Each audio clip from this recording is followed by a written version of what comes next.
হযরত ইমাম আবু হানিফা রাহমাতুল্লাহ আলাইহির সাথে এক নাস্তিকের বাহাস হওয়ার কথা। সে নাস্তিক অস্বীকার করেছে আল্লাহ নাই। ইমাম সাহেব বলেছেন আছেন, আচ্ছা ঠিক আছে, তর্ক হবে, বিতর্ক অনুষ্ঠান হবে। ইমাম সাহেব তার আসার সময় চাইতে প্রায় 1-2 ঘন্টা ডিলে হয়ে গেল। নাস্তিক উপস্থিত জনগণকে বলল, যে লোক তার ওয়াদা রক্ষা করতে পারে না তার সাথে আবার বহস কিসের? এ কথা বলতে বলতেই ইমামে আজম আবু হানিফা রাহমাতুল্লাহ আলাইহি মঞ্চে উঠে এসেছেন। নাস্তিক বলল, আপনার সাথে আমার তর্ক করার উৎসাহ হারিয়ে ফেলেছি। কেন? আপনি যে এতটা সময় ওয়াদা খেলাপ করলেন, 2 ঘন্টা হয়ে গেল, মূল অনুষ্ঠানের শুরুতে আপনি আসলেন না। তিনি বললেন যে তুমি নিরুৎসাহিত হবে তো আমার কাছে দেরি হলো কেন? তারপরে না বলবা। আচ্ছা ঠিক আছে, আপনি বলেন কেন দেরি হলো?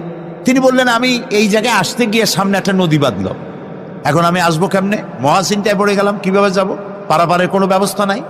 হঠাৎ দেখলাম পাশে একটা গাছ, আগে দেখিনি, দেখি যে একটা বড় গাছ। গাছটা কেমনে কেমনে কাইতে হয়ে পড়ে গেল, কেমনে কেমনে তাড়াতাড়ি করে কতগুলি তক্তা হয়ে গেল। ফটাফট তক্তাগুলি লাগে একটা নৌকা হয়ে গেল, লাফ দিয়ে পড়লো নদীতে।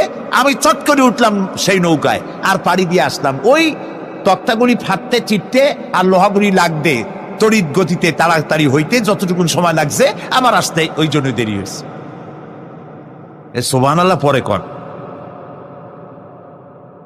এখন নাস্তিক কয় যে আপনার সাথে আমি তর্ক মোটেই করবো না। কেন? কয় যে আপনার মাথার স্ক্রু ঠিক আছে কিনা। কয় কি জন্য?